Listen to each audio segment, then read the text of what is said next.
Good morning, everyone. Nice and early today. It's 10 o'clock Melbourne time.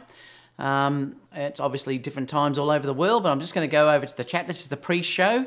If you don't want to watch the pre-show, I will put some times down below so you can skip to wherever you want to go, which is the start of the show. But I'm going to give it a couple of minutes for everyone to pop on board. So I'm going to come over to questions for a minute just to say hi to everyone. So g'day guys, how you all going? I'm going to have a, what am I having today? Peroni. It's only 10 o'clock in the morning. Daylight savings really has screwed this up because now I have to drink with you guys at 10 o'clock in the morning. But well, it's obviously late somewhere else. G'day Ben, how you going, mate? So I think Peroni, this is Italian, isn't it? I'm pretty sure that Peroni is Italian. What does it say in here? Roma, Italia. Yeah. So this is one for you, Oreo. I'm going to open it now. So please, if you have, crack a stubby with me, guys. And I'm going to open it right now. This is not a good sign for the rest of the day. I'm going to have people accusing me of being an alcoholic again. Which is bad. Oh, so who's on board so far? Please give a thumbs up, guys, so we can get some more people watching. We've got BMCP's here, Video Master's here, he's ready, hope you've got a beer.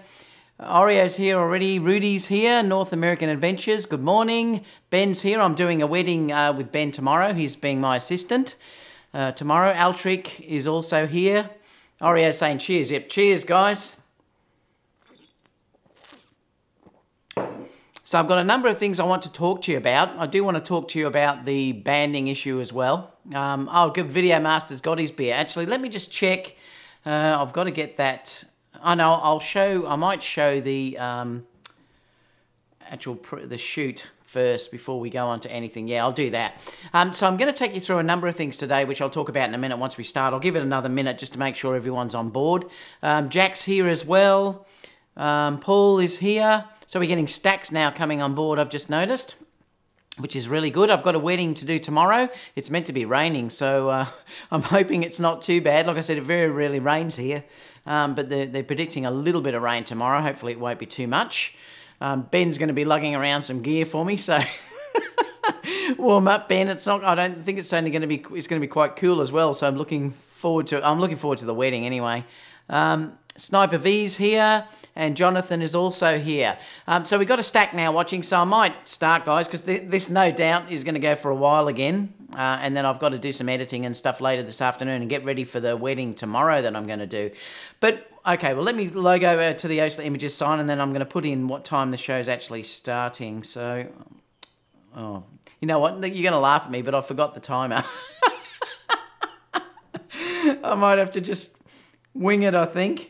I'm just going to start recording. Oh, no, I'll just wing it. I'll just have to go through it afterwards. All right, so I'm going to bring up the OSLER Images sign, and we'll start from there.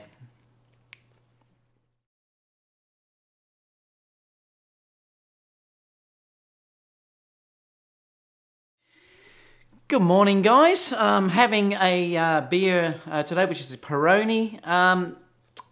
So it's Italian beer. I know Oreo's here from Italy, so he'd be hopefully having a stubby with me as well. So if you haven't, as we say in Australia, cracked a stubby, please do. It's only 10 o'clock in the morning here, but you know what, it's late in Europe and also in the US, so I'm drinking with you guys. It just gives me another excuse. I'm going to be called an alcoholic again by some trolls, but who cares?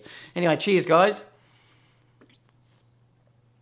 I've got a stack of things that I'm going to actually discuss with you today, quite a bit actually, even though it's a quiet rumours type week. I'm going to go through some new gear that's sort of released. I'm going to take you through a quick shoot that I did to show you what I'm editing at the moment, and this video will be released next week. I'm also going to talk about the banding issues that I put a video up yesterday, so I'm going to discuss that with you as well. So we're going to go through a stack of things and like I said, some new gear that was released that may be interesting to you. And just some general knowledge that we can go through as well. So it should be a fun show, actually. So I'm looking forward to having a chat with you all. Like I said at the end, please, I'm going to give a bit of time for questions at the end. So please fire away, and I will come back to those questions a little bit later on. If you do want to get my attention, just put at David Osler. I have put in the link underneath too for the Facebook page that we've set up for you guys. There's the photography and videography school, so please join us on there. It's a fantastic site, and it's now over 1,000 subscribers, and it really is a good group. It's very positive. You can share anything about your work and business. I love you sharing your YouTube videos, your Instagram feeds, your latest work. The only thing you can't do on there is put live videos up. So please join us on that site, because it really is a great site where we all communicate. And I give sort of sneak peeks occasionally. I also tell when I'm going to be on live and things like that. So please join us there. Anyway, let's get started, because I want to take you through this shoot that I've done with Kiara. I've really been working with Kiara a lot. She actually has paid to do model shoots with me. She's still in a group where she has paid to do that. And I'll show you some images from that another time, but I'll be working with her over the next couple of years. But she's such a great girl to work with. Ben actually came and did this shoot with me on Sunday night, I think it was. Oh, no, it was just the other night, a couple of nights ago. But we did this all walking through Melbourne, and I've filmed it, so it's going to be like Kiara walking through Melbourne or looking around Melbourne. So we're going to bring this and put this on soon. But unlike a lot of models that I work with who are very sort of held back, Kiara really is like a dynamite. You know, she's a dynamo, and I just love working with her because she's got such a fantastic personality. She's a beautiful girl. She's beautiful inside and out. She's only 16, so I mean, you have to be aware of that. But she is just gorgeous to work with, and I'm also going to be doing a studio shoot with her on next Wednesday as well. And I think it's probably a good thing for you guys too, because I know when I watch people, I do like to watch them work with the same girl a number of times over a period of time. Like Jason Lanier always does it. And I think it's really good because you build a bit of a relationship up with them. But let me know what you think about that anyway, because I'd be curious to know about that. But I just adore working with her, and we have such fun together anyway. So we'll be doing that over the next few days. But let me take you just through this quick shoot. So there's only a few here that I've actually got that I've brought in. Now this is just a real sneak peek. You're going to see this shoot, like I said, in this video that I'm going to be releasing next week. The video part I'm still working on, but you can obviously just check out Kiara here and how beautiful she is walking around Melbourne. It's just a stunning location. We started basically in the evening, and then as the day went on, we ended up doing images under lights and things like that, which we'll look at and flash later on. These were just all natural light work that I actually did. You know, I did some close-ups. I used the 85 Batis was the only lens that I used, I think, for the night, and the 55. You can see here that this is all with the 85 Batis. Again, I love that focal length. The 85 is one of my favourite focal lengths. I always tend to do images where they're walking, looking away. I like natural type work, and I just adore that sort of look. And even I'll come down to the head and shoulders as well. She's great because she basically always has that beautiful look of being able to look at the camera when she needs to, which is when I draw her attention towards me. And again, looking away when she does as well. She's a real bit of a natural. But these are just some images that we're working on at the moment. And like I said, you'll see these in the video that will be up next week. I think it's going to be a beautiful video, actually. It's looking stunning. These were all shot with the a7 III too, guys. So it is all the a7 III, and it is the 85 Batis. And again, it's just lovely. The out of focused area is beautiful. It's really sharp in the eyes. You know, it's captured it lovely and sharp if you're looking at them. Eye autofocus is insane on that camera. It's really good. Again, walking away, looking at different areas. I love this wall, and you're going to see some fun shots where we were walking against that wall. I love this. This is actually metal, this wall, so it's fantastic to actually work with. It's just beautiful. And she did some really funny things that you're going to laugh when you see the video. And again, you know, we're just trying different poses and things like that, just to make it look a little bit more grungy. Sitting down too, I love that sort of nice feminine pose like that. And again, you know, we're just dealing with some headshots through there. And you can see how, now this has had processing done, so, but, you know, it's really gorgeous and sharp. And I do like that more vintagey feel, and it's just probably one of the way that I edit. But this is just a sneak peek of what you're going to see. This is only basically one section, and now I'm moving on to shooting inside the graffiti and doing all other things. But I wanted to sort of show you just some quick images that we've done from there. But I'm really happy with how they're turning out so far. So let's get started on the news. So let me switch over back to Safari, and we're going to, let me clear this. And I'm going to just make this a bit larger so that we don't have to see all these ads on the other side. Now, where are we? Here we go. Well, I'll just move it about there. Let me move it over a bit.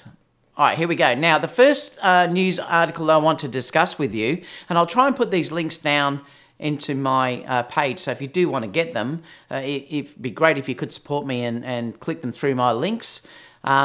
I was just, oh, by the way, that last shoot too I was doing was just natural light, yeah, because I noticed some others were asking. It was just natural light there. I haven't used flash at all. I really am enjoying just doing natural light at the moment, and they were all done with natural light, and I'm really happy with how they looked. Just to go back for a second, just to show you that there's something I'm really finding about the natural light with these, that it's very, very soft, and I'm really enjoying actually working with it. So none of these had flash on them, and it does tend to get beautiful fall off. So don't believe that you do have to use flash in your work. So, you know, it's interesting to sort of see what you can do. So don't believe you have to use flash, guys. You can do really nice work with just natural light. Later on, I did use flash work though, and also continuous lighting.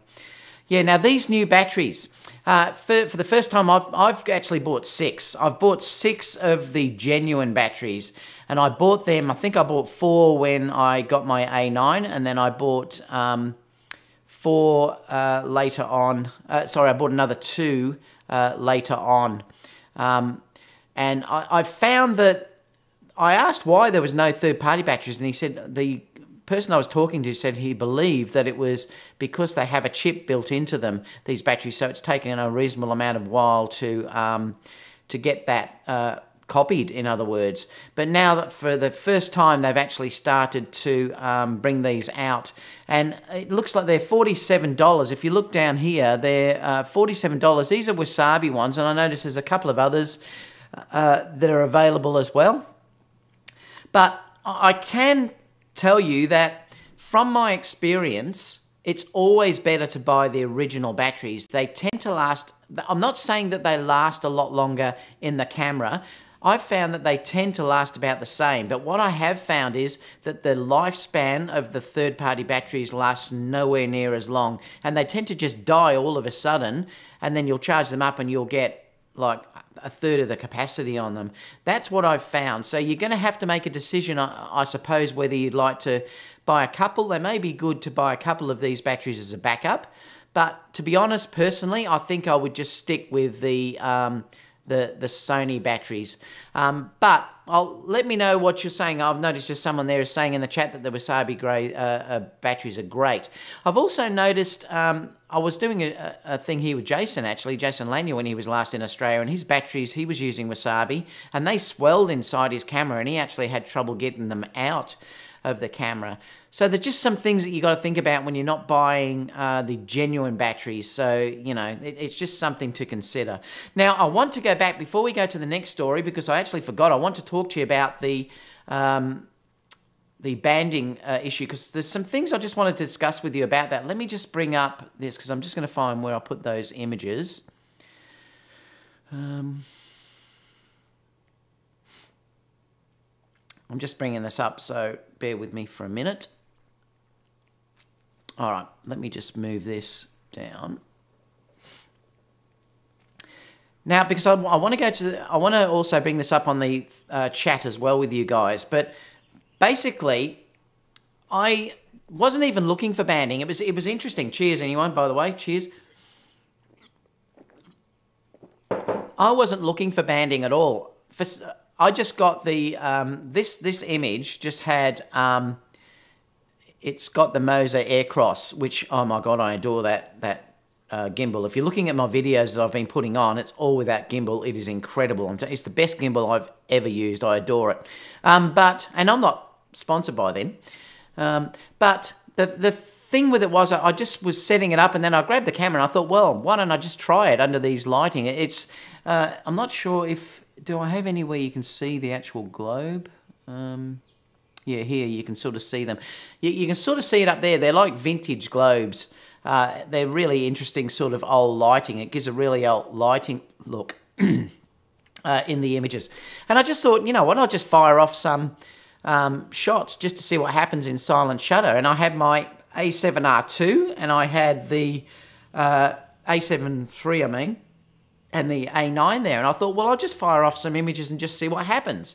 So I wasn't looking for banding. And to be honest, I don't think, from what I'd seen before with the other sensors, that I would be using this camera in silent shutter anyway for a wedding or whatever, in silent shutter under lighting, because it's just not worth the things that might happen. I've had 12 months with the A9 and I've never seen banding once. I know Michael, who comes in here too, said he had once, but I've never seen it myself personally once. So now I'm very comfortable in using that under really any lighting condition, because I'm pretty sure it's not going to band. But the issue is that with this, they're totally different sensors. The readout speed is completely different. And this was just one shot in my kitchen that I wasn't looking at, seeing if there was an issue, and it immediately banded. And even on some of the images where it's a lot less obvious, that was the A9, there's no banding there at all on the A9. Even on some of these where it's a lot less obvious, there's still banding going across these areas. But the problem is, guys, and this is why I wanted to make you aware of this, that I couldn't see that. If that was what you shot at, that was 100th, which is what it's meant to be. We're 50 hertz here. So I shot it at, what, 1/100th. In theory, that should be perfect if you're looking at the frequencies. So the problem for me here is I couldn't see that on the monitor, on the LCD screen or the EVF. But when I bring it back into Lightroom, I can clearly see them. It's even better. I can see them clearer on my screen than I can noticing up on YouTube. So that's the issue for me. So the problem is you don't know when it's going to actually happen. So my suggestion is to you, if you're being paid to do a shoot, like for a wedding, for instance, where you can't redo that shoot and it's a one-off, I definitely wouldn't be using the a7 III or any other camera than the A9 in silent shutter. And this is not bagging the a7 III. I adore that camera. I'm absolutely amazed with it, to be honest, and I'm so happy with its performance. The quality of the images coming out of it is outstanding. The focusing is brilliant. The dynamic range is just amazing. The video is incredible. It's just that it hasn't got what the A9 has got for the silent shutter. And so you are going to have to consider that. And I don't want any of you guys that are watching me and that are learning from me or whatever, or we're collaborating to do a wedding and then get the images home and then have an issue with it when you've used it under incandescent light or this nice lighting and you find, oh my God, I've wrecked, all the images are no good. It's not worth it. It really is not worth it in that case. You really, my suggestion to you is to seriously think about shooting mechanical shutter under lighting. You would be fine using silent shutter outdoors unless there's movement. If there's movement, again, I wouldn't be recommending to be shooting silent shutter because you will get rolling shutter. So that's another thing that you have to consider. And remember, guys, that there's no perfect camera, and you really are going to have to consider this when you're thinking about using silent shutter. My suggestion to you really is, if you are seriously thinking about using silent shutter, you really should purchase the A9, because really that camera is the only full-frame camera out at the moment where you've got that ability. That camera really still is a game changer in what they're offering. Naturally, as the cameras come down later on, like the a7 IV probably will have that same shutter. So just please be careful if you are using it. The A9 had no banding, like I'm saying. If you look through, the a7 III had banding all over the place. The A9 had none under any of these focal ranges that I was shooting with different shutter speeds and stuff, and it just didn't have anything showing at all. So just consider that, guys. I just don't want you to get into trouble. You can say I'm wrong or whatever, but I'm telling you, as me personally, there's no way I will now use the a7 III on silent shutter under lighting. There's no way, because I'm not going to risk having an image destroyed by banding that I can't quite see in the EVF or the viewfinder. I'll be using the a7 III all the times in weddings because I think it's unbelievably brilliant. But I will be using it on mechanical shutter. Now, I had someone talking this morning on YouTube where he was saying he was disappointed. I honestly am not disappointed at all in that camera. I think it's amazing. It's stunning what that camera gives me. You just can't use the electronic shutter like you can with the A9, and you just have to be aware of that limitation. Now, if you're willing to take that risk, and I've had some people say they've had no banding at all show up on them, that's fair enough, and that's your choice, but there's no way known I'm doing it. But let me know in the chat anyway what you think about that. But yeah, I just wanted to discuss that with you. All right, so let's get back onto the news.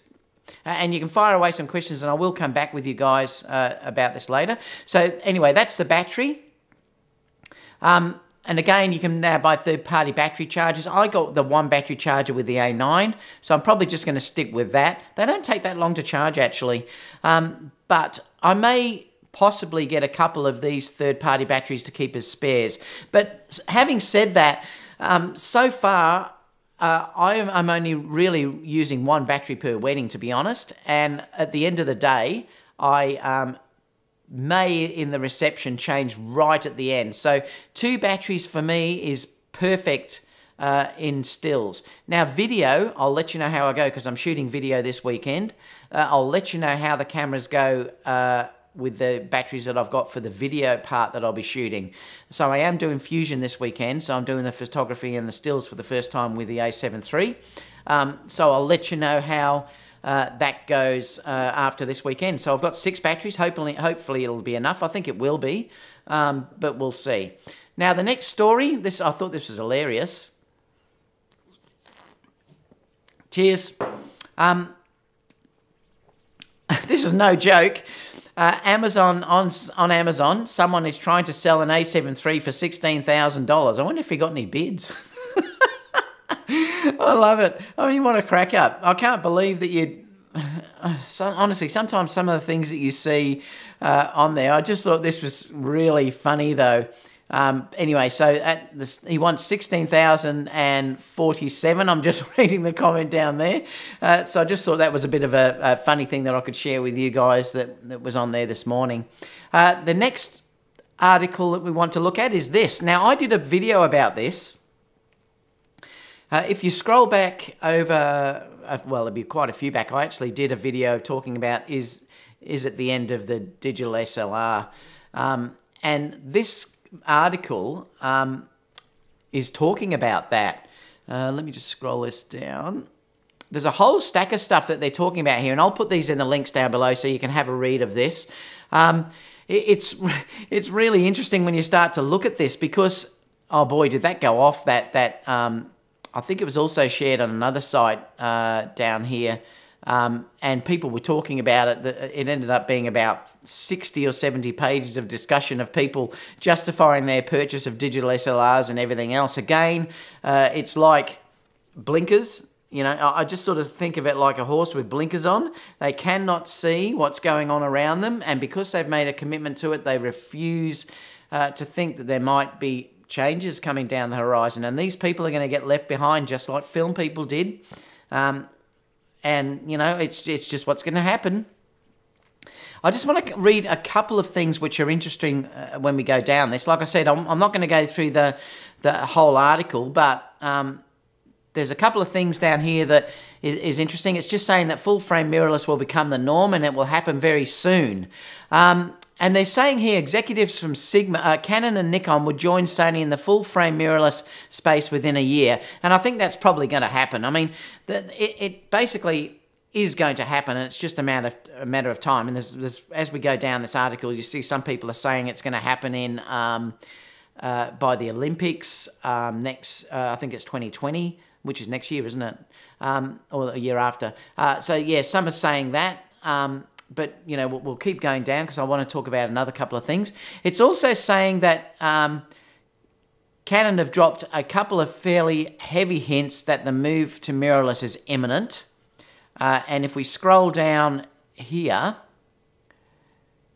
And it's saying here, and this is a point I do actually believe is true, at a certain point, the mirror and prism will become barriers to further innovation. And that's the thing. This is the thing that's holding them back. This is the reason why I left Nikon and went to Sony.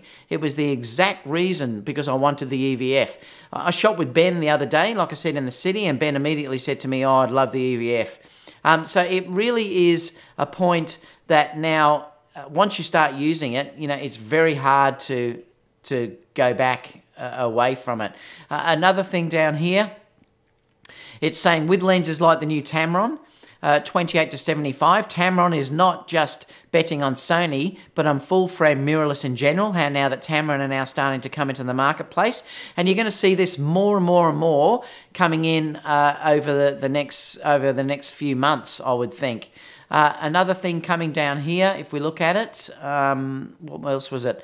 I expect flagship professional mirrorless ILCs to be launched ahead of the Tokyo 2020 from Canon, Nikon and Sony. So these are all things that, have a read anyway of the article. Like I said, I'm not going to go through the full thing, but have a read of this article and comment in the description down below, because I'd love to know what you think about this. And I know a lot of people still have blinkers on, and I'm suggesting that you really need to open your eyes, because you know, I think change is coming, and it's going to be coming fast. If you were seriously joining the marketplace now, if you hadn't got a camera at all, I'd be definitely suggesting you go mirrorless, definitely.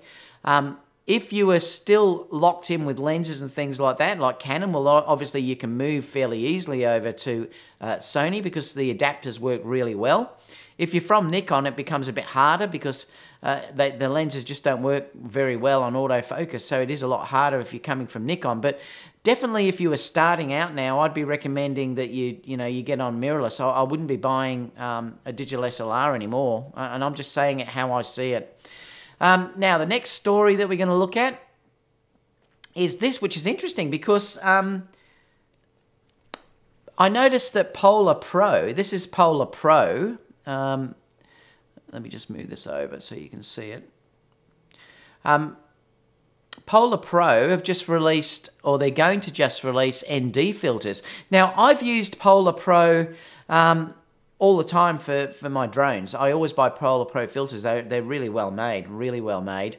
So I'm using them all the time now for that. And I've noticed that they've just released them for the... I'm just reducing this down so you can see the whole page.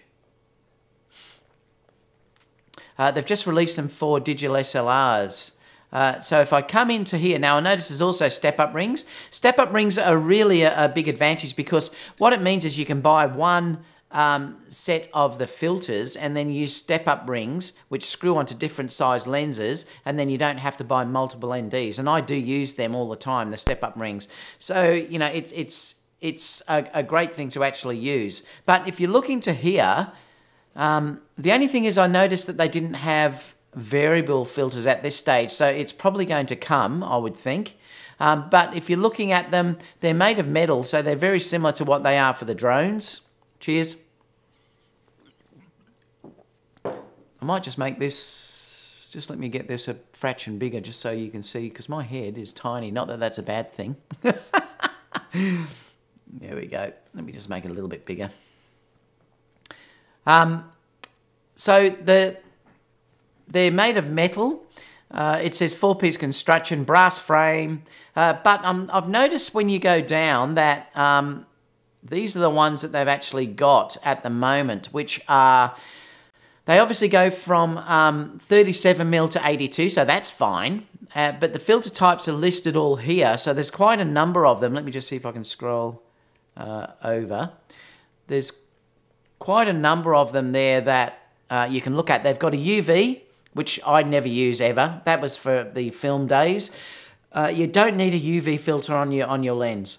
There's also circular polarizers, and they're also going from ND8, ND8 polarizer.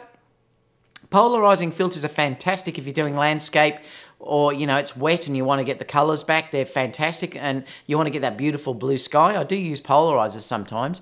There's an ND8 polarizer, ND16, there's an ND16 polarizer, an ND64, an ND64 polarizer, ND1000, ND1000 polarizer, and an ND1000K.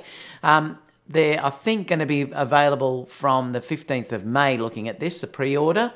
But there's no variable yet. So whether they're going to come down and produce variable ones is interesting. So anyway, that's now there, and they look like they're reasonably priced. And like I said, the quality seems to be pretty good. If you are, I noticed someone just said about polarizing filters. Check on my page, because I really have some great ones listed on my affiliates page. Next story, Eldachrome. This is interesting. And I have to say, I don't know how many of you, I know if Michael was here, he might chime in. I'm not sure if he's here, but I noticed a lot of industries now are starting to pull out of trade shows. Like, I know Apple no longer attend trade shows. And especially in Australia, I've noticed that the photography trade shows particularly, we have one that runs every 2 years, I think, here. It's way smaller than what it used to be, because I think now the internet has basically killed a lot of these suppliers in the fact that you can just basically go online and YouTube and see basically everything you want. Now, let me know if you agree with this, but I'm tending to think that now a lot of companies are backing out of these trade shows because of that aspect. Like I said, Apple now won't do one. And there's rumours on this one that, well, Eldachrome is definitely going to skip Photokina this year. And they're also saying a little bit down here that I think Prophoto, there's rumours that Prophoto may skip it as well. But according to this down here, there was also rumours that Canon, that can't be true. It's saying down here that photo rumour we might believe, but the idea that, according to DIY Photography, rumours that major brands like Prophoto and maybe even Canon could drop out of Photokina 218 first service during the photography show in the UK last month. I don't think there's any way Canon is going to pull out of this, surely. I mean, I really could not see Canon pulling out. I mean, I think that would be, you know, crazy. They're just saying they're taking a breather because of the timeline between the last time Photokina was on and this one. It was only a few months. But it does seem to be a thing of the times, particularly if you were looking at how the trade shows in Australia are here. Now, let me know if you went to NAB or whatever, if you're also finding the same thing. I did hear a number of people say that they weren't that impressed with NAB. Let's go to the next story. This is really interesting. Blackmagic. Blackmagic have released this new camera. It's the Cinema 4K camera. It sort of looks like an iPhone if you look at the back. The screen actually on the back of this looks really nice. And I know I've seen a couple of people talking about the software that runs on the back is probably the best software of any camera that's actually out there. Like, it's meant to be a beautiful interface to actually use, like stunning. I'm not sure whether it interests me yet, but I mean, I'd like to have a look at it just to sort of see how it is. But if you sort of go through it, I mean, the design, let me know in the... someone just said there, yeah, NAB was disappointing, and I'm saying I think it's becoming a bit typical now of these trade shows. Let me know whether you like this design or not. I'm not sure if I do really like the design. I think it's pretty big. If you look at when they're holding it, from what I've seen, it looks like it's a fairly big, big camera. It is micro four thirds though, so you have to worry, I suppose not worry, but you have to be aware of the limitations that micro four thirds brings, in the fact that, you know, you're not going to get that same depth of field, and you also, they're saying the ISO is quite high, and I'll look at these specs in a minute, that the ISO is never going to be good as what you'll get in full frame. But let's just keep scrolling down, but there are some things that really are interesting about this, because they're saying that it is a micro four thirds camera. It's 4K RAW though, so that's really interesting. The price seems to be really aggressive, because the price that they are after here, they're saying here, is $1,295. So it is a really aggressive price that they're bringing this in. So if you are a videographer, this particularly may be a really interesting camera, and it might be something that I look at. I'm not sure that this also could be interesting as compared to, say, what they bring out for the Sony. But I've got to wait until the reviews really come out on this to see how it works in low light and focusing, because they're not mentioned at the moment on this camera.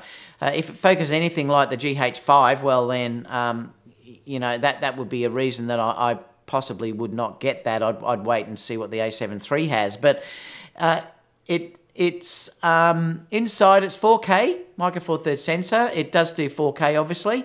It's saying it's got 13 stops of dynamic range, and it also has dual native ISO, up to 25,600. Now, I don't think anyone has seen how this actually works yet, but if it's something like the GH5S, it's not bad. But the GH5S, I think, is still only equivalent to the A6500. It doesn't get anywhere near what the A7 III or the A7S II gets. So if you're still after that low light work, this camera is not going to be there, I don't think. Like I said, we've got to wait for reviews though. I mean, I haven't used it yet. But it's got 4K 60p as well. I'm not sure if it comes down and says anything about the specs. It might just down a little bit further. It's made of space-age carbon fiber polycarbonate. It looks like something out of Star Trek or something. It's really interesting, actually, if you look at it. It's sort of a bit GH5S on the controls. But, yeah, it looks quite nice. I mean, let me know what you think, because come back in the chat later and I'll be interested to see what you think about everything about this. It does have, I believe, CFast as the one of the options for saving on, as well as your normal cards. What else? Oh, it hasn't got the specs there. But like I said, I know on the specs of this camera, let me just see if I can get on and just bring up the specs. I'm pretty sure it was 4K 60p. Let's scroll down and have a look.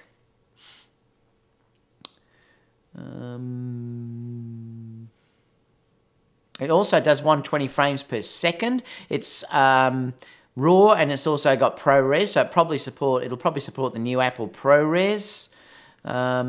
Built-in microphones, mini XLR input, full-size HDMI. That's a great feature, having a full-size HDMI port on this camera. Bluetooth, USB-C, expansion port, and more. Let's just see if we can see. Obviously, because it's micro four thirds, there's stacks of lenses that you could use on this. I'm just seeing if it shows.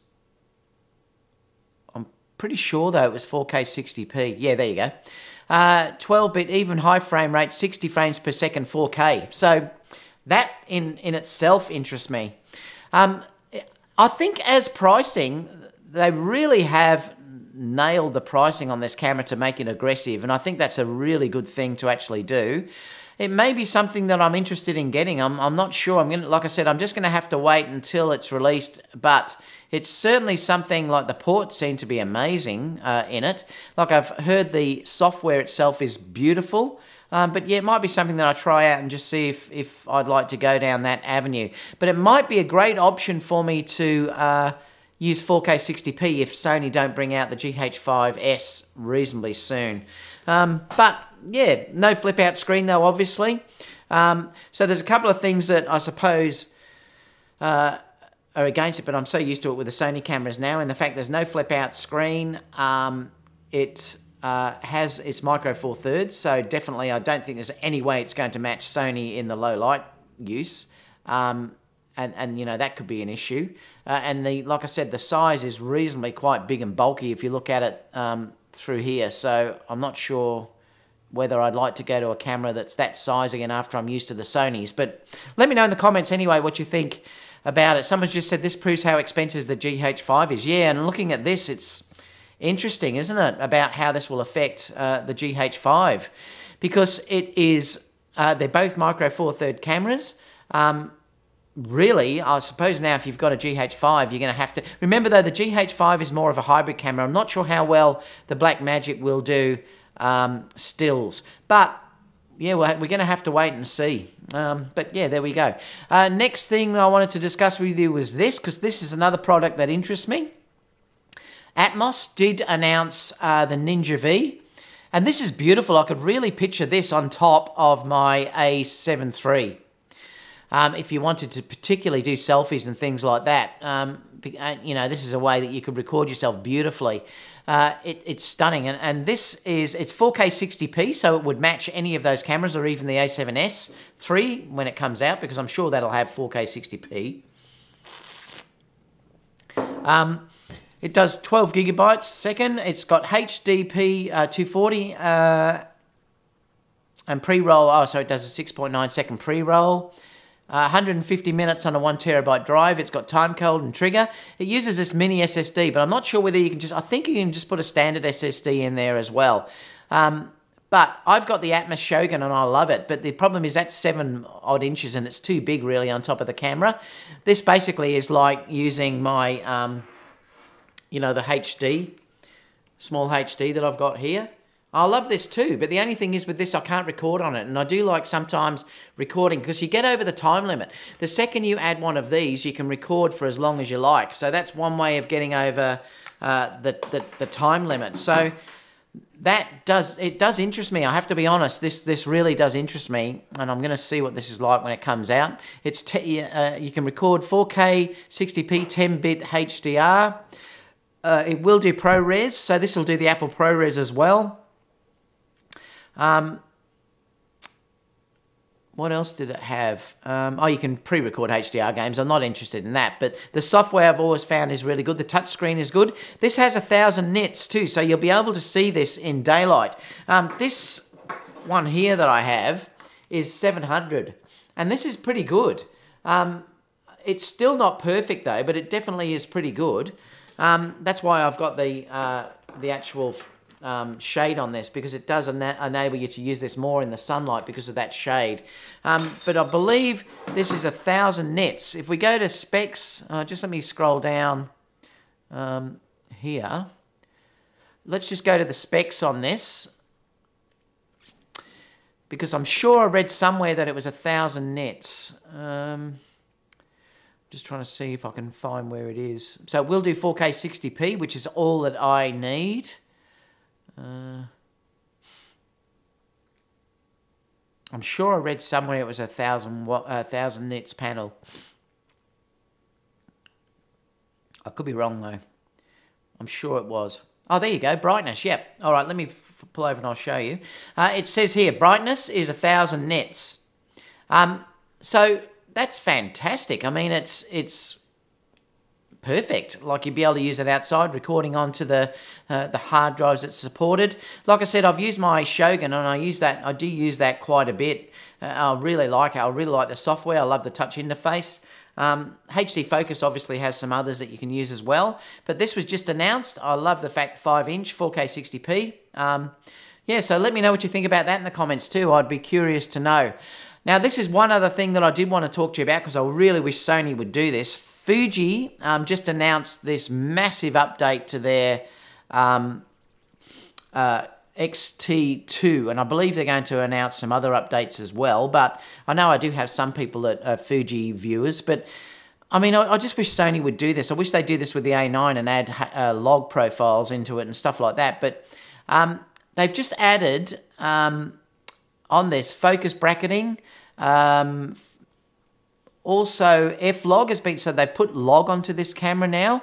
They've also added 1080p 120 high-speed mode as well. Improved phase detect AF performance, and I believe it's 2 times improved. It's 2 times better than the previous firmware that was there. I just wish other manufacturers, particularly Panasonic, were pretty good. But I really do wish that it's the one area where I think Sony could improve. They do bring out firmware to add features sometimes, but usually with Sony, to get the real upgrades, you've got to go to a next camera. And I really do wish they would be better with their firmware to give you more features. I think it wouldn't affect their sales. I think people would still buy the next camera, but it certainly would be nice of them to give their users other features, you know, further on. This is where I become not a Sony fanboy when people accuse me of it, but I'm not. There's areas where Sony could definitely improve, and this is areas where they could improve. Things just annoy me sometimes, like the way when you're focusing the little focus dialog box, when you're moving if you go into flexible spot, it's a grey. You can't see it, and they're little things that I've contacted Sony and said you should change that so you can make it another colour.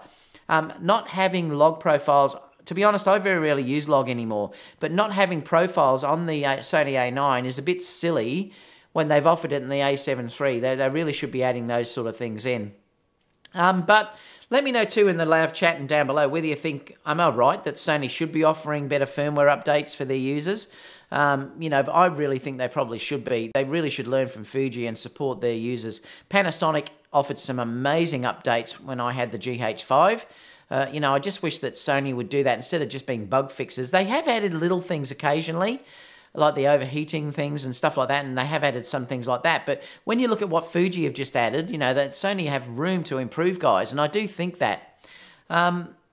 Let's go up to here and say, this is interesting, because I want to talk to you about this, because it's really quite true. And I'm not going to go through the whole article, because it's quite long, but this is a whole article about why bad photographers think they're great.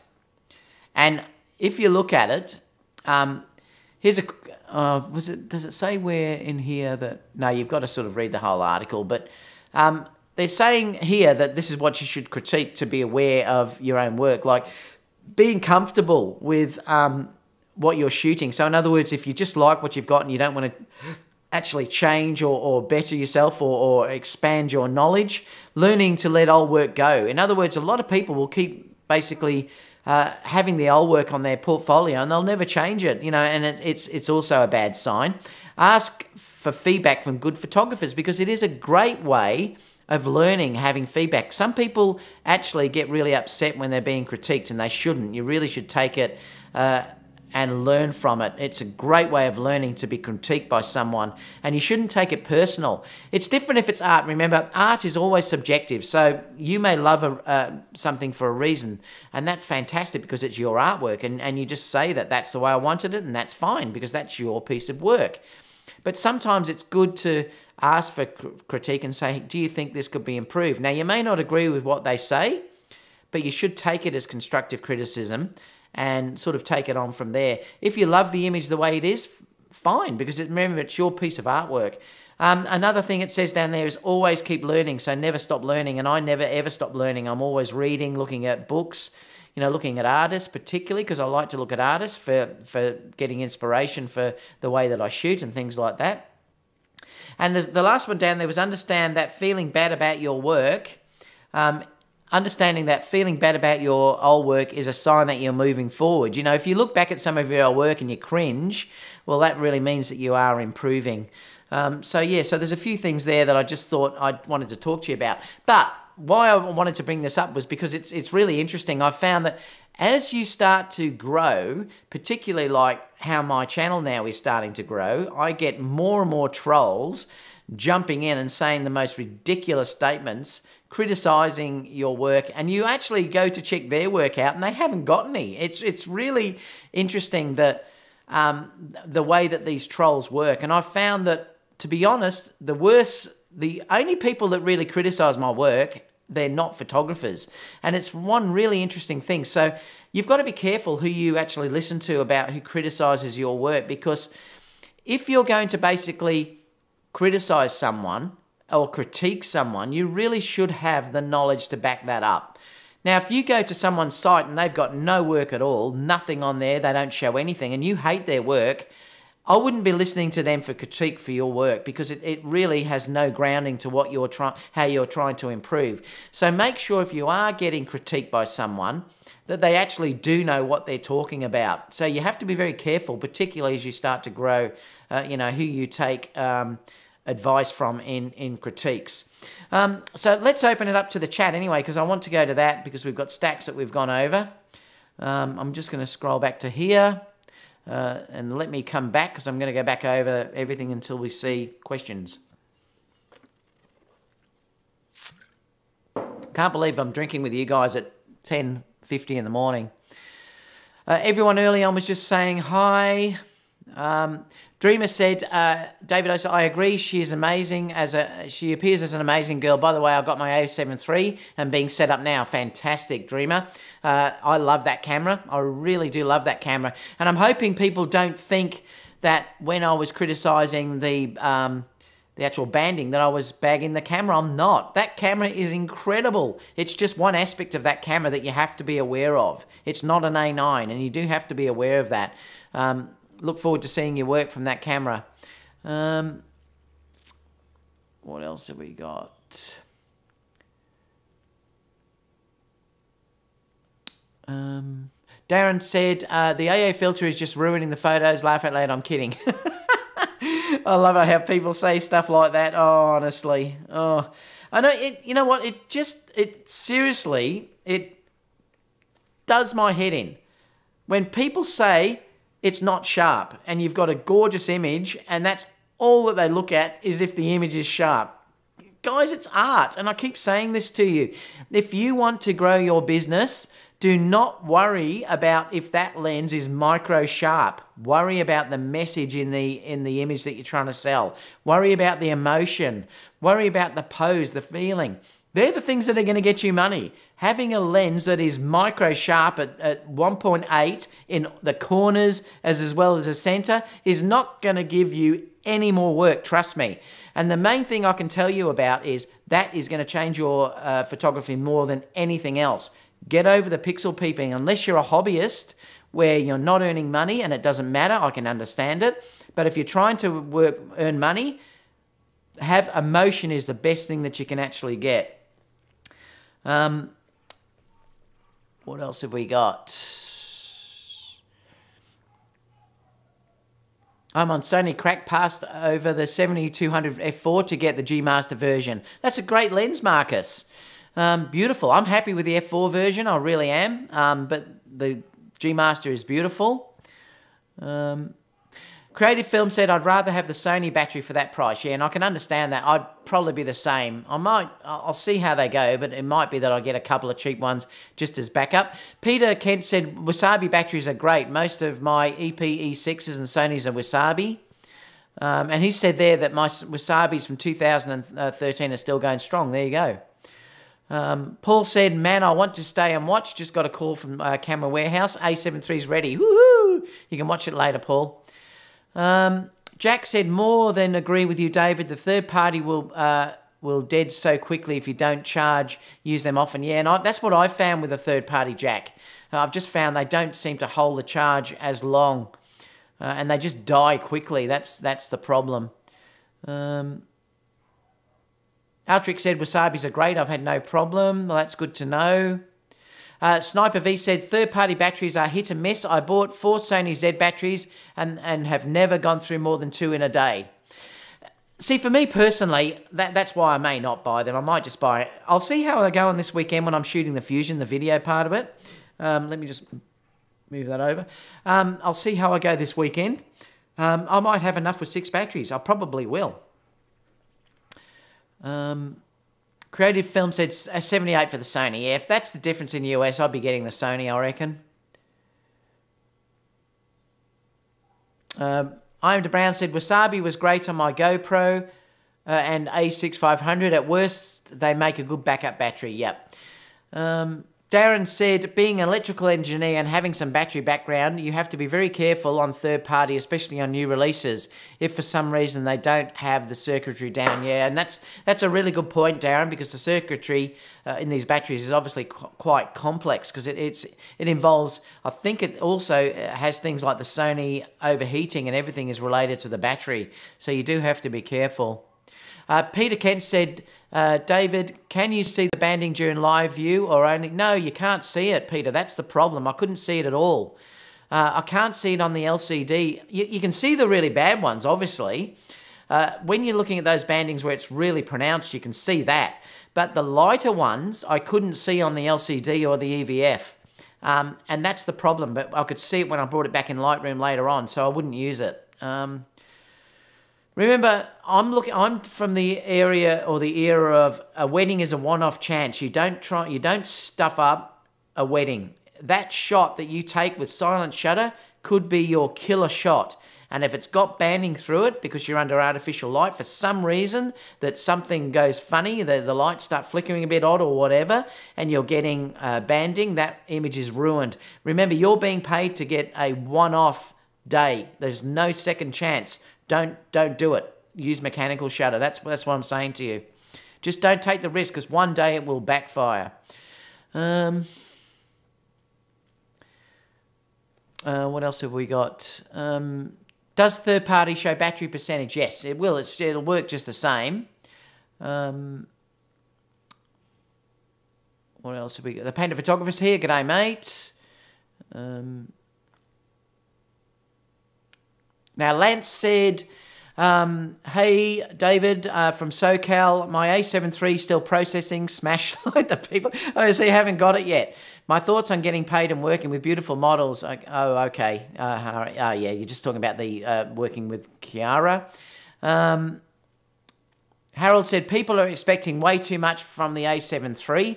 They even market it as a basic model and people expect it to work better than the top-of-the-line cameras. And Harold, you are exactly right. I still think the a7iii for its price is the best camera out there. I really do believe that. It is the best fusion camera. The video on it, as you've seen, if you look back at my last two videos that I've posted with Kiara, is stunning. The autofocus is stunning in video. It's brilliant. The dynamic range is amazing. I can't rave about that camera enough, but it hasn't got the silent shutter of the A9, and you just have to live with it, guys. You can't have everything in that camera, what they're asking for the price, and that is perfect what you've said there, Harold. Good comment. Trev said, did the incidence of banding change at all with different shutter speeds? It just got worse and less, but it was there in every shot. Not with the A9 though, it was never there with the A9. And I'm not saying, the thing is, guys, I'm not saying that you're going to get banding under all lighting, but the problem is, obviously, it's the potential to be there, and it's unpredictable. That's the problem. You can't just use this double your frequency to get rid of it, because I tried that and it was still there. So if one of these lights is somewhere in that area and it's going to cause that banding, you're going to have an issue. And if you can't see it till you get home, it's not worth it. If you're not being paid, it's fine. But if you're being paid to do it, like a wedding, you just can't take that risk.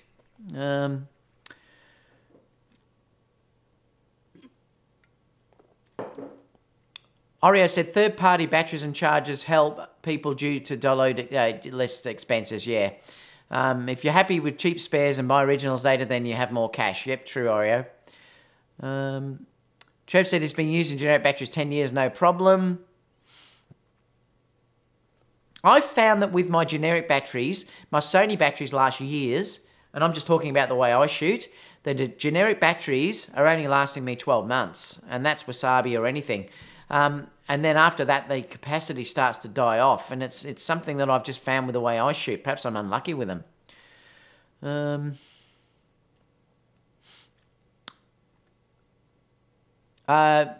Triple Nickel Gaming said, would banding appear on video also under lighting? Not sure. You can use the anti-flickering, though, on video.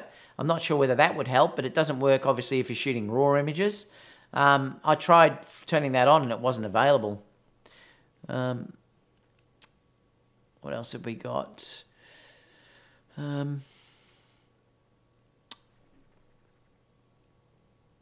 Just talking about quality of batteries and stuff like that.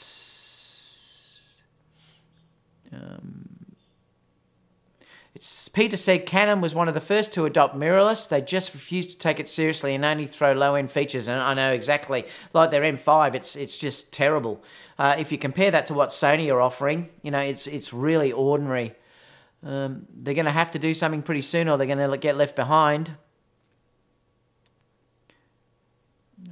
Peter said they might become like BlackBerry, failed to adapt and left the design menus for future Sony bodies, and that's possibly a good case. Lance said, do you have a link for that article? Yeah, I'll put them all down below, Lance, at the end, so they will be all down.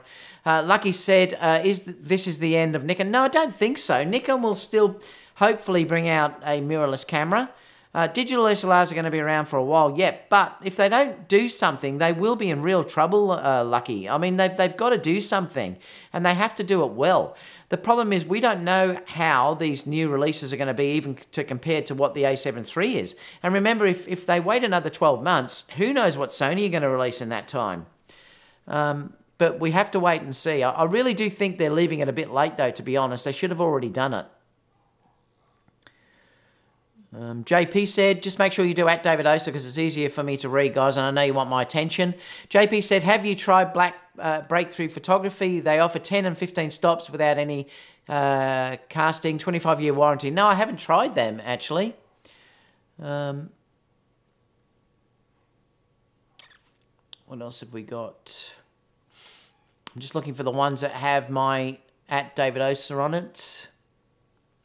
Gerald said he's here. Hi, Gerald. How are you? Oreo said, I think major brands are killing photo shows. They almost always introduce new products in different times when they get the full attention. And when products arrive in shows, they're yesterday's news. And that could be a problem. They definitely aren't as well represented here, Oreo, as what they were a few years ago. I can definitely say that. Like I said, Apple don't even attend the shows anymore. That's a thing of how the internet tends to have destroyed that sort of thing now.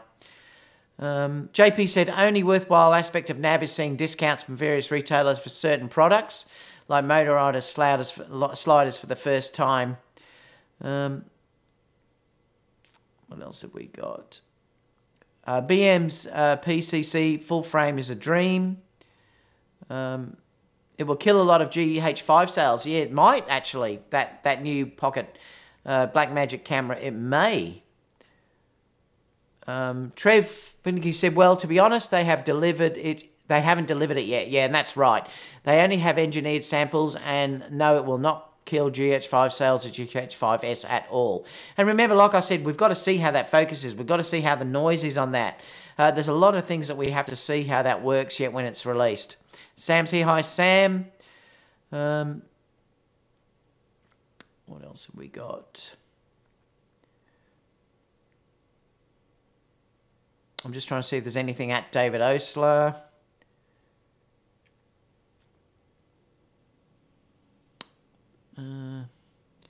Focus is 800. Yeah, that's... the Focus is 800, is it? Thanks for that. That's the Focus HD. He's talking about the nets on this one. Well, that other one I showed you, the Atmos was 1000, so it'd be definitely better. It's around 700. Yes, it is. FS5 2 is a shame, though. Why are you saying that, Lucky? You're not happy with that? FS5? Lucky said, big letdown, I doubt the a7S III will be promising. I hope it is. I'm really hoping that camera is out because I want to buy it. As Trev said, as a Sony fanboy, I was embarrassed when they announced the SS5 II. What a joke. Awful announcement. Let us know why you're saying that. I'd be curious. He also said, I'll let them get past because the a7 III is kicking butt. It is. It's amazing. That camera is incredible. What are folks expecting for the a7S III? Well, I can tell you what I'm expecting. I'm really hoping that it has to have 4K 60p. They may even pull something out of the hat and give us 4K 120 if we're really lucky. I'm really hoping for an internal ND on that camera. I'm really hoping that that's the case. They may do that. I doubt it though, but I'm really hoping it is.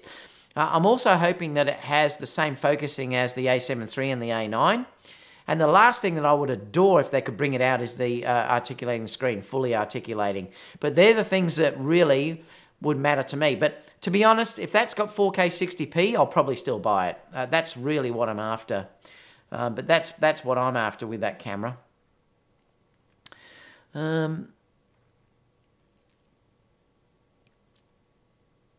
What else people are saying? And don't forget too, we'll probably have the A7000 or whatever announced eventually. I don't know what that will have. Gerald said, Sony does need to update their firmware or risk alienating their owners. And that I really wish Sony would do that, Gerald. They really should look after their users a bit more and not force people to, you know, buy the new camera all the time. They really should look after the people that have bought the cameras just before and give other features. I still would be buying new cameras, and anyone that's a professional still will be anyway, and I can guarantee most people in here still will as well, but it would be just nice if they could offer better firmware updates. Peter also said, yes, Sony need to give firmware updates over new bodies. Yep, FS52, cough, cough. JP said, I don't think we will see 4K 60. Yeah, we will. I'm sure we will. It'll definitely be on that camera. Mike said, don't forget Sony updated the a7 II with PADAF, making it focusing nearly equal to the a7 III. Yes, they did add that. That was one time where they did add firmware, a decent bit of firmware, Mike. Doesn't happen much though, Mike, at all. Creative said, JP, oh no, it doesn't matter. Peter Kent said, JP will have on an A9S though. That'll be out probably for the Olympics. Where are we? Gerald said, loving my a7 III. My a7R III is getting jealous for lack of use. I'm so happy with the a7 III, Gerald, too. I love that camera. I really do love that camera. And that's the thing. I got a comment. I just deleted it. When I put that banding video up, some moron got on there and said, you're a Sony hater. Can you believe he said that? I've said nothing but good things about the a7 III. There's one issue with that camera that I've been talking about with that banding, and he's calling me a Sony hater. I just, oh, honestly, these trolls, they do your head in. Lucky said a7R2 still got resolution advantages, and I still love my a7R2, Lucky. I certainly don't use it though like I used to. The A9 and the A7 III are my main cameras now. If I need the resolution, I still can use the A7R2 though, yep. Carol said, just got my A7 III yesterday and watched your video to help set it up and learn about certain features the A7 III didn't have. Thanks for that video. Thanks, Carol, and thanks for joining us. Tim said, his paintings aren't sharp. Oh, his paintings aren't sharp enough. I know, I love it. You'd never say that to Rembrandt, would you? It's so true. What else have we got? Just trying to see if there's stuff with my name highlighted. Stacy said, received my a7 III Tuesday, and I'm truly amazed at the features and the sharpness of this camera. It's incredible. The eye autofocus on that camera is nuts. And when I went through the video that you'll see shortly with Kiara walking around Melbourne, the focus at night time under low light was great. Trev said, if weddings were my bread and butter, I'd pony up the dough and just buy an A9. The A9 in weddings is still going to be my main camera, guys. The A9 will still be my number one. The a7 II will be an amazing backup camera. But having said that, I could still easily shoot a wedding with the a7 III. I just wouldn't use silent shutter. It's fantastic. I would adore just having that as a camera to shoot weddings. If I couldn't afford two cameras, I would buy two a7 IIIs. If you've got the money, the perfect combo is the A9 and the a7 III. But if you haven't got the money to do that and you're shooting weddings, get two a7 IIIs. Perfect.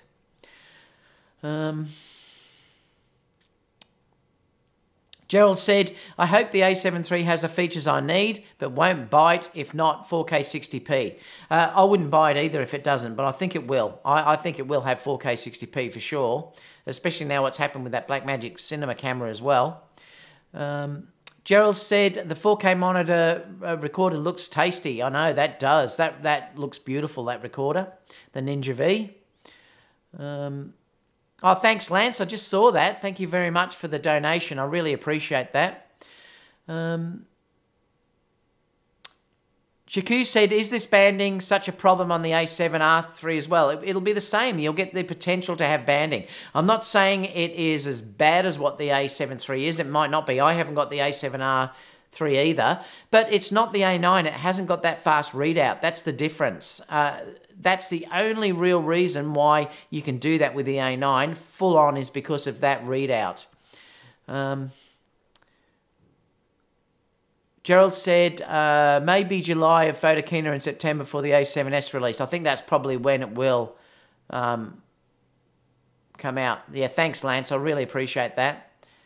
JP said Sony wants to ride this wave that is the a7 III. They won't drop the a7S III until later, maybe to shut up Canon, Nikon right after they drop the body. And that could be the case, JP. That really could be the case. Neil said Nikon and Canon do not have to create mirrorless, just implement great video and some new features similar to or better than Sony. Not sure I agree with that, Neil. I think the market's shifting. If you look at the sales now, it's really shifting. The problem is, Neil, if you haven't got mirrorless, you can't have the EVF, and that's the big difference. For me personally, I'm certainly not interested in keeping a prism any longer. You know, it just doesn't work the same. You can't have silent shooting. There's a lot of features in there that you just can't have if you don't go over to mirrorless. Dustin said, do you or does anybody know what the native ISO is for the a7 III? It's 100, ISO 100. I'm pretty sure it is. Let me turn it on and find out, but I'm sure it is. Yep, ISO 100 to...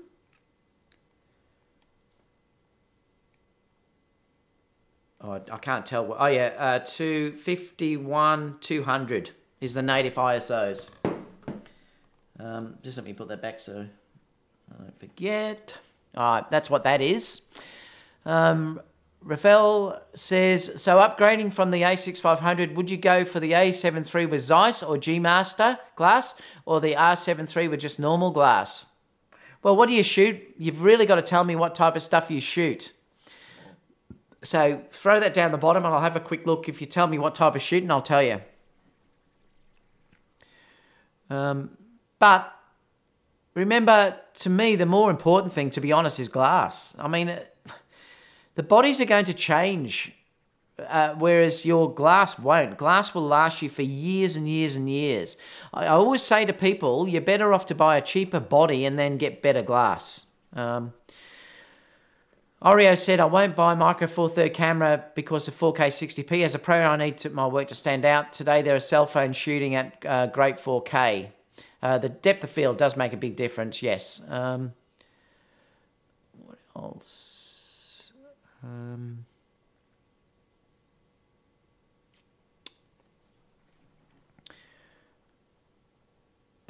Rui says your shirt, it is red. This is a red shirt, Rui. You've got a good calibrated screen. This is actually red.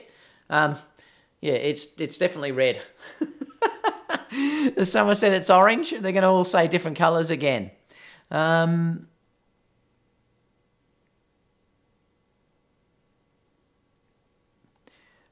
got to put the hash David Osler or at David Osler, Tony, if you want the orange to come up.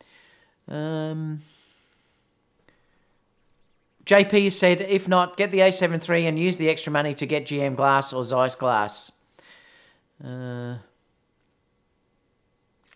JP said, oh, hang on, let me go back up. It's nearly coffee time too for me, guys. I don't know how long I've been on again. It's been a massive one again. I'm going to get complaints about being on here too long with you guys.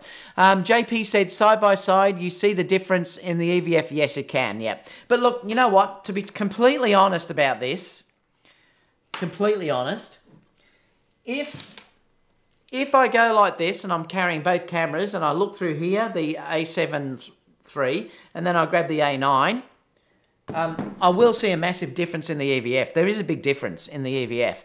But if you're not doing that, you don't notice the difference. I'm used to shooting with the A7, the a7R2, and the EVF actually is a fraction better than the a7 III, but you won't notice it unless you look between the two of them. I can tell you one area, though, where you notice it. If you're trying to manually focus in video, the EVF is way better on the A9 or the a7R3. It's much easier to get manual focus because it's sharper. That's the only area where I would think that there would be a difference between using the two of them. So the EVF does make a difference if you're doing manual focus in video. If you're not doing that, and to be honest, I won't be doing it much at all because the AF on the a7 III and the A9 is incredible. I very rarely will be shooting manual focus. But if you look side by side, if you use one camera and then you look at the other, yes, you can clearly see a difference. If you don't do that, you would never notice. It's good enough, put it that way. It's certainly something where I wouldn't buy the camera because of it. Tony said, what do you think will happen to Canon digital SLR when they release full-frame mirrorless? Well, we don't know, because we don't know whether they're going to bring adapters, whether they'll adapters on the camera to allow you to use the old lenses or whatever. We're going to have to wait and see, Tony, but it's going to be interesting to see what happens. BMP said, as a pro wedding photographer, David, how critical is a silent shutter to you? Well, now that I've used it, it really is a game changer. I'm doing a church wedding on Saturday, tomorrow. It's a Catholic wedding inside, so I'm going to be able to turn that shutter off. So for things like that now, it's also very good if you're doing spontaneous moments, because I like to shoot journalistic in a lot of the way that I shoot, and being able to shoot in silent shutter where they don't know you're taking a photograph stops them doing what they're doing and looking at you, and you can get more spontaneous moments.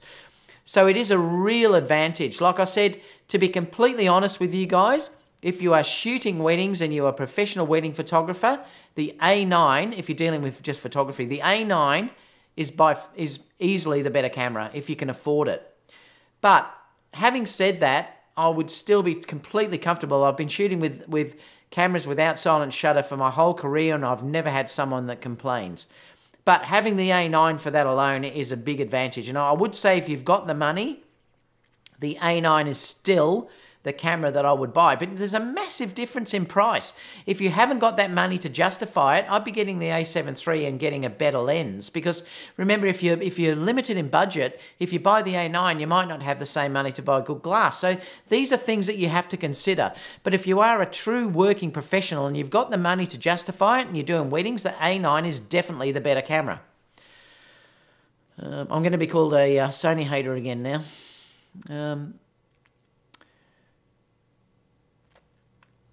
Gerald said, can't have IAF with either the mirror blocking the sensor. Exactly. And that's why people are just saying that from the old Canon and thinking. Once you use IAF, you can never go back.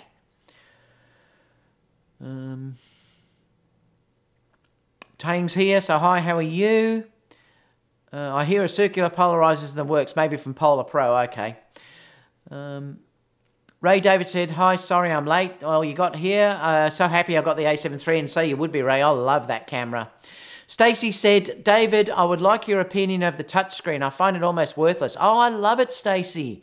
I adore the touchscreen. Look, it's not like using a mobile phone, but for me particularly, having the ability to just turn on the camera and then move your finger around to get the focus on something, I use it all the time. That's really all I use that touchscreen for, and I'm so happy it's got it. To be able to use video and rack focus between something is brilliant. So perhaps you're thinking something more like the GH5, I'm not sure, which the GH5 touchscreen is way better than what Sony have, because it is a full touchscreen. I wish Sony would give us that ability. I mean, they make phones, so they should be able to do it. But it's still great for what you use it for, and I love that ability to be able to move the focus points. Yeah, so that I can understand what you're saying, though. It's not like using a mobile phone or like something what the GH5 is. But brilliant for focus. Brilliant. If you're using flexible spot and you're moving the focus point around to get your focus in, it's fantastic. Sam said, I already have my 16-35, but I have to wait for my a7 III to pair with it. Oh, I hate waiting. It kills you. Just looking for other ones. Tony said, got it. Okay, there you go. Good to see, Tony. Thank you. Do you prefer the 100 2.8 or the 85? Well, if I personally, out of those two lenses, I would be getting the 85 1.8, and then I'd get the 135 over that if I wanted the perfect portrait focal length is the 135. If you can get the 135 1.8 like Sigma have just announced, or if you could use. Sony will probably bring one out. Tamron and everyone else probably will bring one out. That's the perfect focal length.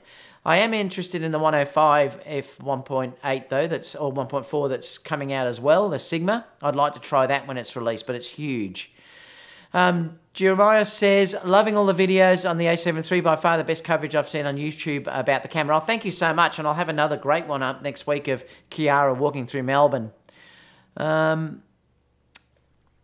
else have we got? David, what do you think? Hi, David. What do you think to have flash and silent shutter? No, they won't work together. You need a global shutter to have that work, Jack. It just won't work with silent shutter yet. Once they release global shutters, we'll be able to do that, but that's a little bit down the track. Lance says, any guesses when Sigma will be released? I think someone said recently there was a date released. I can't remember the date that it was announced, though, but there was dates sort of said when they're going to actually come out, but it will be fairly soon. Any last questions, guys? Because I'm going to go. Just to let you know, too, videos. I will have more videos up next week. Obviously, I'll have the Kiara walking around Melbourne. If you haven't given me a thumbs up, please give me a thumbs up. There's over 114 watching. Please give me a thumbs up because other people then will watch this later on. And if you weren't in the live chat, leave the questions down below, and I always answer the questions that people put on there. I hate when YouTubers ask people to leave questions and then they don't answer them. I think that's rude, and if they are watching this, you really should look after the people that are basically supporting you. So I do always answer the questions personally. Unless someone else has answered it perfectly, and then there's no need to. But yeah, I'll always look at the questions, so please leave those down below. And I've got a wedding tomorrow, so I won't be able to post anything tomorrow. But you know, I will post quite a few videos again next week. JP just said, do you use any small rig? Yes, I've got the small rig for my A6 500. And I love that rig. But to be honest, I don't use it much anymore because I like to be light when I'm traveling, so I don't use them much anymore at all. I missed the shot of that great pizza. Oh, that was a live one when I had Kiara on there. He said it mainly shoots landscapes. If you mainly shoot landscapes, I'll get the a7iii III. All right, guys. Well, I'm going to go down and get coffee. It's my time to get a coffee. Oh, hang on. Let me just ask this one because Neil put me on there. New to Sony and struggling to understand their focusing system and how to put it all together to work the best, i.e. things like center lock on, etc. I'll be doing a video about that, Neil, soon, so stay tuned for that. Your shirt is vermilion. Oreo, you're a disgrace. All right, guys. It's coffee time after my beer. It's coffee time, as the New Yorkers say. I love that accent. And I'll see you all again soon for the next video. But guys, bye for now.